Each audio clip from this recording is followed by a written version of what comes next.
1 Coríntios, capítulo 10, verso 14, e leremos até o verso 22.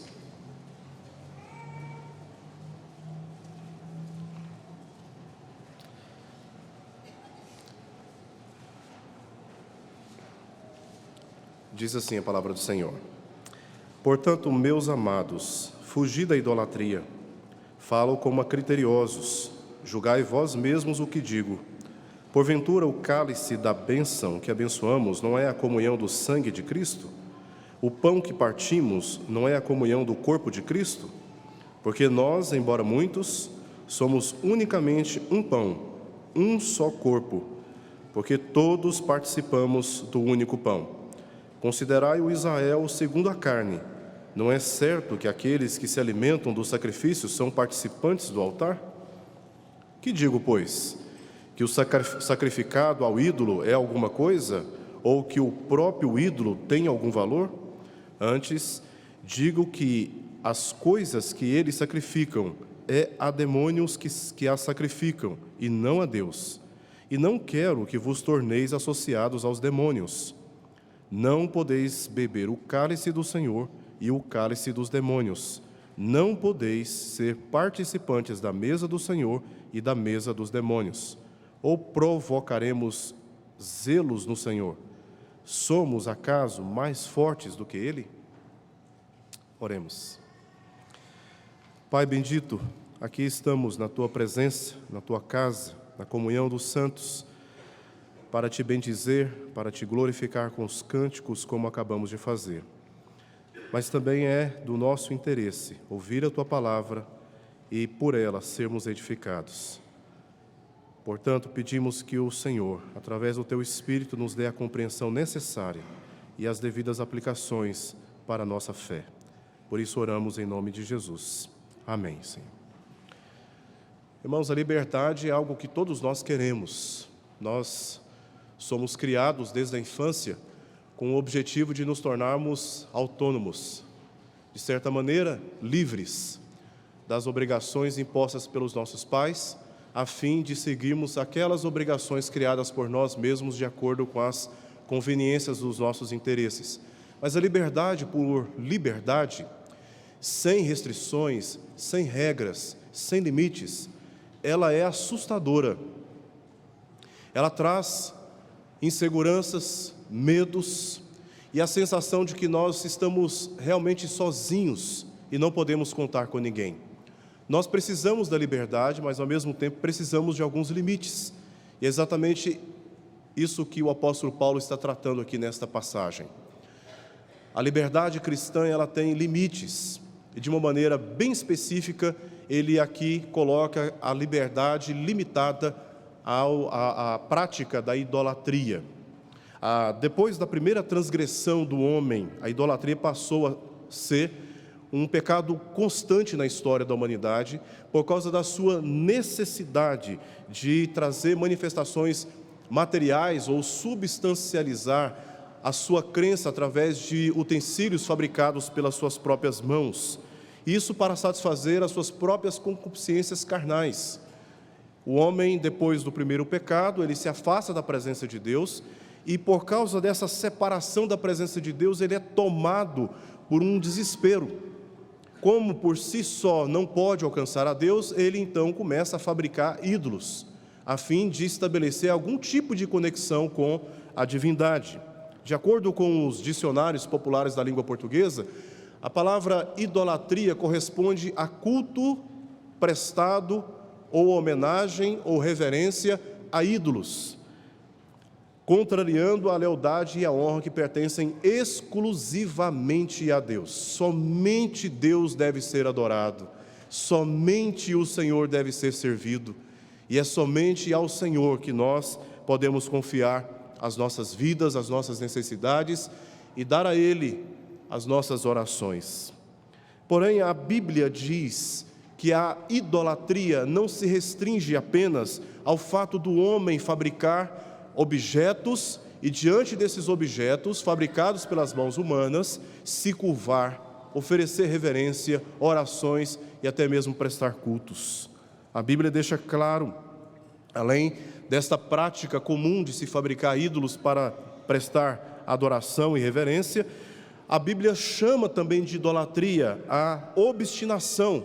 É o que diz Samuel a Saul em 1 Samuel 15, 23. Também obsessão em Oséias 9, verso 3. Apego e amor excessivo ao dinheiro, Mateus 6, 24 e Colossenses 3, 5, quando Paulo diz que a avareza, ela é também idolatria. E o culto a personalidades humanas como reis e imperadores, como aconteceu, por exemplo, na experiência de Daniel, no capítulo 3 do livro de Daniel. Apesar de ser muito presente entre aqueles que não são crentes e fiéis devotos ao Senhor, a idolatria também está presente no meio evangélico. E isso é muito claro na passagem que lemos, pois ela foi destinada aos crentes de Coríntios. E Paulo aqui está delimitando a liberdade cristã a alguns aspectos que eu gostaria de trazer aos irmãos nesta ocasião. Olhando para o contexto dessa passagem, no capítulo 8, ele ensinou que a liberdade cristã tem limites contra tudo que não promova a edificação dos fracos na fé. Certos crentes se permitiam aproximar das seduções pagãs locais, mais particularmente com relação ao consumo de carnes sacrificadas a ídolos. Este é o problema que Paulo está tratando no capítulo 8, e a conclusão para este dilema que Paulo apresenta se encontra no verso 13 do capítulo 8, quando ele diz: e por isso, se a comida serve de escândalo a meu irmão, nunca mais comerei carne, para que não venha a escandalizá-lo. Paulo mostra que ele tem direitos, ele faz isso no capítulo 9, mas ele abria mão dos seus direitos e de certa maneira da sua própria liberdade para ser cooperador com o Evangelho, que ele diz no verso 23, e o objetivo era esse também, alcançar o maior número possível de pessoas com a pregação do Evangelho, ele diz isso no verso 19. Então, em favor dos interesses do Evangelho, da salvação e edificação de outras pessoas, Paulo abria mão de alguns direitos, de alguns privilégios, de algumas liberdades, para não servir de pedra de tropeço e escândalo para aqueles que eram fracos na fé. Dessa maneira, ele dá testemunho no capítulo 9, que ele não está obsessivo ou obstinado por determinados direitos e liberdades que ele, no capítulo 9, diz muito bem tê-los. Então, no capítulo 10, capítulo que nós estamos aqui abordando, Paulo escreve sobre o trágico fracasso ou a tragédia passada do povo de Israel por ter ignorado determinados limites da sua missão no mundo, guiando-se por uma falsa confiança em si mesmo. Entre os versos 14 e 22, a passagem que nós lemos, ele ensina como fugir da idolatria. E a resposta objetiva que ele dá aqui, esta é a ênfase dele, que aqueles irmãos, eles poderiam fugir da idolatria, preservando a comunhão com Deus exclusivamente e também com os membros do corpo de Cristo. É exatamente isso que eu gostaria de tratar com os irmãos nesta ocasião, e eu quero destacar aqui 2 pontos apenas: a comunhão divina e a comunhão que não é cristã, uma comunhão que é idólatra. Então, vamos começar com o verso 14 até o verso 18, que Paulo tem a nos ensinar aqui nesta manhã a respeito desta comunhão divina. Ela é especialmente através da ceia do Senhor.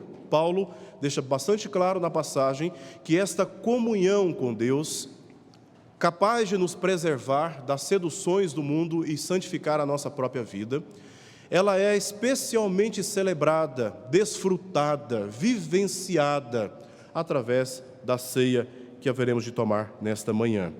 E esta ceia também expressa a comunhão entre nós, os laços da fraternidade, do amor o acordo que temos a respeito das mesmas doutrinas da fé.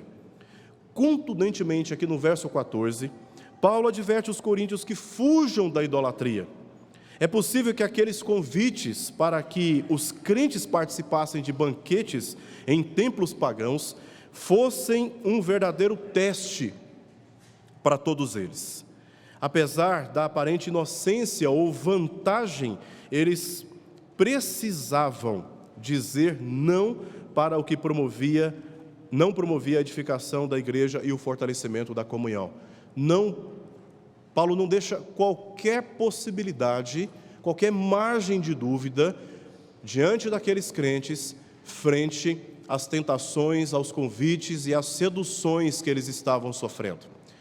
Eles precisavam dizer não, assim como na nossa própria vida. Há questões que, quando nós não respondemos de maneira objetivamente não, nós nos aproximamos de maneira muito perigosa daquilo que Deus nos adverte que nós devemos nos afastar. Então, no verso 15 e no verso 17, até o verso 17 desta passagem, Paulo tinha plena convicção, ele diz isso no verso 15, que ele estava se dirigindo a pessoas inteligentes e plenamente capazes de entender o seu ensino. E ele faz aqui duas perguntas. A primeira pergunta se encontra no verso 16: porventura o cálice da bênção que abençoamos não é a comunhão do sangue de Cristo? O cálice da bênção aqui se refere ao cálice de vinho usado na ceia do Senhor. Ele representa a bênção extraordinária que nos é concedida mediante a morte de Cristo. Pois quando bebemos o cálice, participamos de todas as bênçãos que fluem da nova aliança com Deus pelo sangue de Cristo derramado na cruz.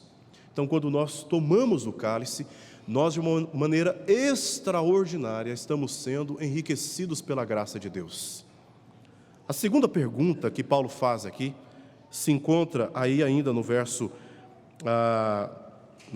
16, ele diz assim: o pão que partimos não é a comunhão do corpo de Cristo? A mesma ideia se aplica aqui ao pão que partimos na ceia.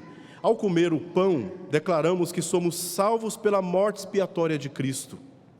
Portanto, membros do mesmo corpo. Este é o pão que simboliza a comunhão que desfrutamos com Cristo, a participação em seu mistério glorioso a favor de nós.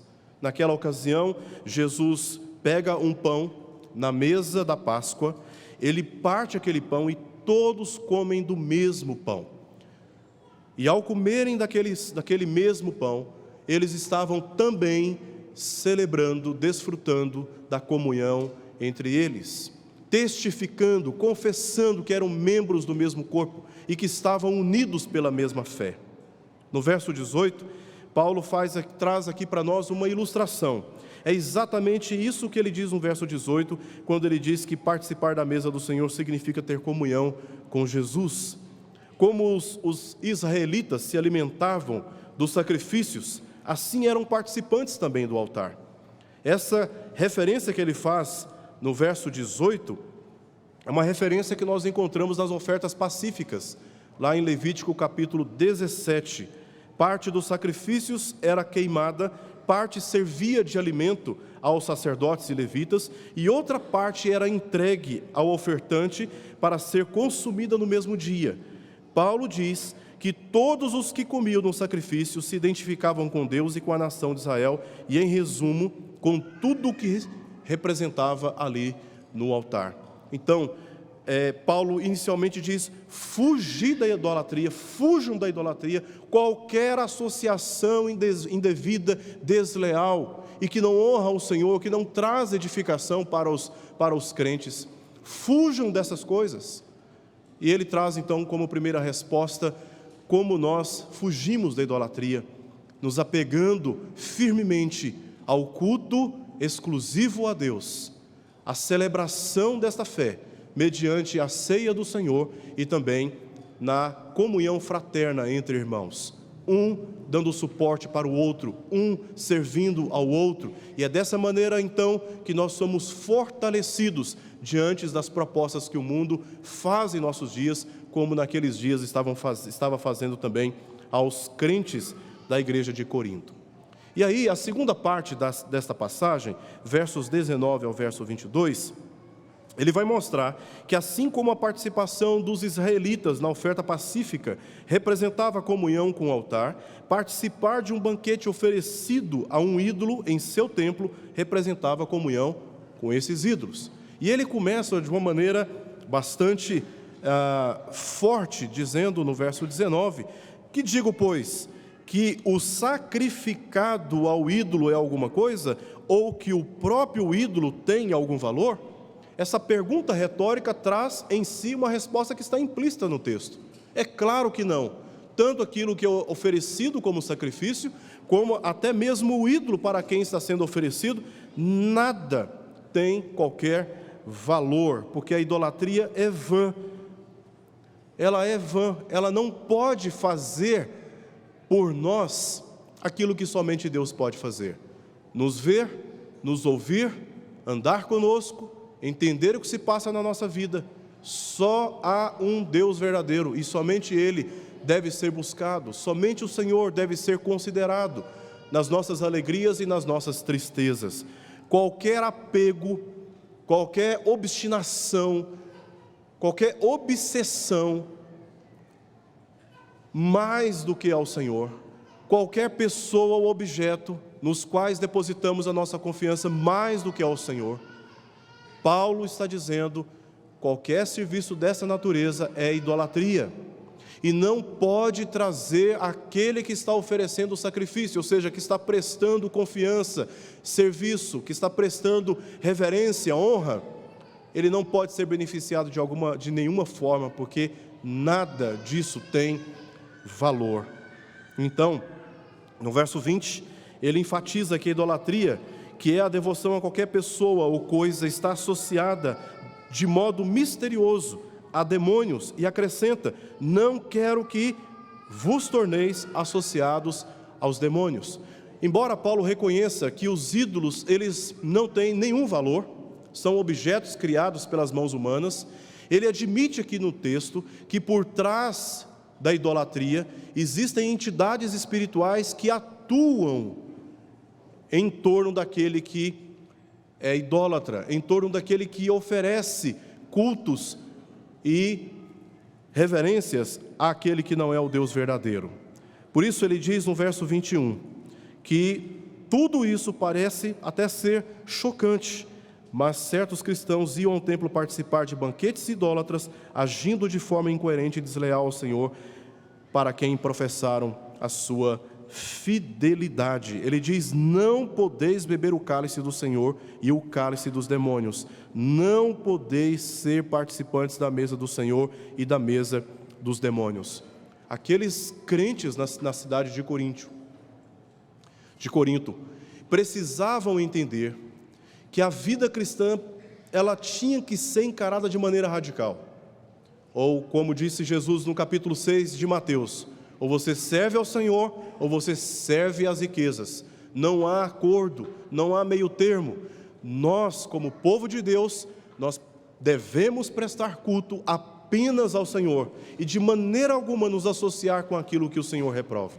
Esta é a ênfase do apóstolo Paulo, aqui no verso 21, e ele conclui no verso 22, quando ele diz que tal conduta provocaria o ciúme. Esta seria uma possível tradução para a palavra que se encontra aí também, ou até mesmo a ira do Senhor, porque Deus tem aliança com o seu povo, Deus ama o seu povo, Deus tem uma aliança conosco, e quando nós deixamos de prestar culto a Ele, e de servi-lo, e de andar em santidade, o Senhor se sente ofendido pela nossa conduta. E aí ele diz, de maneira irônica, né? Somos acaso mais fortes do que Ele? Podemos enfrentá-lo? Podemos provocar o Senhor com tal conduta e no final sairmos fortes, vencedores? De maneira alguma. Em síntese, resumindo, o apóstolo Paulo está dizendo: fujam da idolatria. Como já disse, não é apenas o apego e adoração a ídolos, mesmo porque, para nós que somos cristãos, essa não é uma prática comum. Mas a idolatria é mais do que a reverência que se presta a determinados ídolos. É, inclusive, um forte apego a bens materiais, avareza, obstinação. E Paulo aqui de maneira clara: fujam da idolatria. Como que nós vencemos a idolatria do nosso próprio coração? Nos apegando a Deus, servindo a Deus, prestando culto a Ele, tendo comunhão com Ele. E essa comunhão, ela é experimentada também através da ceia, por meio da qual a graça de Deus é derramada de uma maneira extraordinária sobre nós, nos fortalecendo e também fortalecendo a nossa comunhão fraterna como irmãos. Diante disso, meus irmãos, nós vamos conseguir fugir das seduções deste mundo, das implicações que nós somos afligidos dia após dia, através de tantos meios de comunicação e até mesmo dos nossos relacionamentos que tentam nos convencer a deixar de prestar culto e honra ao Senhor, para nos apegar a determinados interesses terrenos, que muitos deles, inclusive, são idólatras. E aqui Paulo diz que nós não podemos servir a dois senhores, mas apenas o Senhor único e verdadeiro. Olhando um pouquinho para trás, já concluindo, trazendo aplicações para nós, no capítulo 10, o apóstolo Paulo, ele traz a memória daqueles crentes, qual foi a experiência de Israel. Israel, no capítulo 10, verso 1, foi conduzido pela nuvem da glória de Deus. Olha quantas bênçãos Israel experimentou. No verso 2, as águas do Mar Vermelho abriram-se para eles. No verso 3 ao verso 4, ele diz que eles foram sustentados com comida e água de forma sobrenatural na peregrinação do deserto. E na última parte do verso 4 do capítulo 10, o próprio Cristo os acompanhou quando ele diz: e a pedra era Cristo.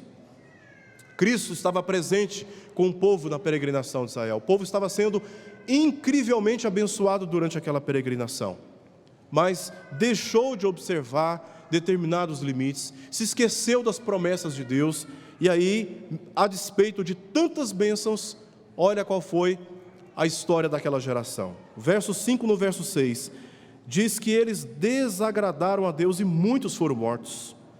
No verso 7, se tornaram culpados de idolatria, e associada com a idolatria, a imoralidade no verso 8. No verso 9, diz que eles colocaram o Senhor à prova, movidos por um senso de impunidade. Não, eu vou fazer isso aqui, depois não vai dar em nada, Deus vai deixar isso aqui impune. Eles provocaram o Senhor, e no verso 10 eles foram murmuradores, foram ingratos ao Senhor. E essa história que Paulo está trazendo à memória daquela igreja tem um propósito. O significado desses fatos não se limita ao seu valor histórico, são relevantes para nós hoje, pois nos servem de advertência quanto aos resultados futuros de escolhas que fazemos hoje, é o que diz o verso 11. Especialmente aqueles que subestimam o poder sedutor do pecado, confiando que podem gratificar seus desejos sem ser afetados. Estes correm um risco extremo de sofrerem a disciplina do Senhor, como aconteceu no passado, é o que diz o verso 12. Aquele, pois, que pensa estar em pé, veja que não caia. A autoconfiança excessiva é muitas vezes um prelúdio para o pecado. Não podemos cortejar com o pecado, não podemos brincar com o pecado, não podemos, trazendo aqui a memória da história de Israel, pensar que o nosso envolvimento com determinadas práticas pecaminosas, no final serão tratadas de maneira impune, porque não foi isso que aconteceu com o povo de Israel. Deus não promete nos proteger das tentações, mas promete nos dar vitória em meio a elas, de sorte que podemos resistir, é o que diz o verso 13. Não vos sobreveio tentação que não fosse humana, mas Deus é fiel e não permitirá que sejais tentados além das vossas forças. Pelo contrário, juntamente com a tentação, vos proverá livramento, de sorte que a possais suportar. Ele é fiel e se encarregará de impedir que sejamos tentados além das nossas forças. E aqui vale a pena dizer que, diante de toda esta mensagem do apóstolo Paulo e essa exortação tão edificante para todos nós, abrir os nossos olhos com respeito àquilo que estamos vivendo nos nossos dias. A ascensão da internet trouxe, de fato, perigos constantes de infidelidades matrimoniais, de impurezas. Não apenas o problema que envolve imoralidade sexual, mas também o envolvimento com cultos ecumênicos, onde cada um presta culto ao seu Deus, quando nós professamos lealdade a um único Deus e verdadeiro e não podemos nos associar com os idólatras num culto que Deus não aceita. Também o cuidado que precisamos ter com a frequência a lugares onde a nossa natureza pecaminosa é provocada. Já foi dito aqui várias vezes do perigo a respeito do qual somos advertidos de frequentar locais onde, por exemplo, boates, bares, como se a aproximação desses locais, desses ambientes, não fosse de maneira alguma afetar o nosso coração. Bem, a história de Israel mostra que aquela confiança excessiva em si mesmo acabou terminando numa história muito trágica. Devemos sim tomar muito cuidado com os locais que nós frequentamos, com o ambiente que nós nos associamos, porque pode acontecer de fato que esses ambientes e esses locais não afetem a nossa fé. Mas esta não é a experiência de todos e devemos tomar cuidado. Normalmente nós caímos naquelas áreas que nós nos sentimos confiantes e fortalecidos, e por causa disso deixamos de dar a devida atenção a elas. A associação com aquilo que Deus reprova através da sua palavra, como por exemplo a cobiça por aquilo que não se deve, a imoralidade sexual e inclusive a murmuração, são problemas que só podem ser tratados mediante a comunhão com o Senhor. Eu conheço pessoas, não apenas uma, que começou a degradar a sua espiritualidade, a sua fé em Deus, se aproximando de experiências a respeito das quais elas deveriam fugir. E o resultado foi que, aos poucos, de maneira discreta e silenciosa, sua motivação espiritual foi diminuindo, e aquilo que antes, em outra ocasião, poderia dizer, isto é errado e eu não concordo, agora já estava na dúvida. E da dúvida passou agora a ser militante de práticas homossexuais através da internet. Pessoas que eu conheci, que estavam firmes na igreja, firmes com Deus, mas a aproximação de determinados ambientes, aos poucos, foi deteriorando a sua espiritualidade, e hoje, incrivelmente, são pessoas que se encontram completamente fora da comunhão com o Senhor e com a comunhão dos santos. Esses perigos nos cercam constantemente, e se tem uma maneira que nós podemos fortalecer a nossa fé, é buscando a comunhão com Deus, constantemente. Não deixe de faltar escola dominical, não deixe de faltar o culto, não perca momentos como esse que nós vamos experimentar agora da ceia, porque é através da comunhão com Deus, lendo a palavra de Deus, nos dedicando à oração, buscando o Senhor, é que nós somos fortalecidos. E mais, não deixe de manter comunhão com os irmãos, de desfrutar dessa comunhão maravilhosa. Antigamente eu ouvi uma ilustração da brasa fora da churrasqueira, né? Você tira, ela esfria rapidamente. Assim é todo aquele que desvaloriza esta comunhão que nós vivemos como igreja. Não falte às programações da igreja, que são preparadas justamente para não apenas trazer edificação bíblica, mas fortalecer essa comunhão, um dando suporte ao outro, um ajudando ao outro, porque tudo isso é muito importante para o nosso crescimento espiritual. Queira Deus, na sua graça, nos abençoar através dessa palavra e nos encorajar a abandonar o pecado, a buscar viver uma vida santa e reta diante do Senhor e de maneira alguma nos associando com aquilo que Deus reprova, e que seja assim para a glória do nome do Senhor e edificação nossa. Vamos orar? Senhor, queremos te agradecer, ó Pai, pela tua palavra que nos adverte para o nosso bem, porque estão diante de nós experiências que ainda não conseguimos visualizar, mas que podemos, à luz da sua palavra, nos preparar para elas, na comunhão com o Senhor, a fim de resisti-las, porque os dias são maus, as seduções são intensas, as provocações são constantes, e queremos declarar nossa confiança ao Senhor. Queremos crescer na fé, mas também no amor de uns para com os outros. Guarda assim, ó Deus, o teu povo, o povo da aliança, protege-os em meio aos dias que são maus, até que o Senhor Jesus volte e com Ele tenhamos plena comunhão. Nós oramos por isso, ó Pai, já pedindo ao Senhor a tua bênção, em nome de Jesus. Amém.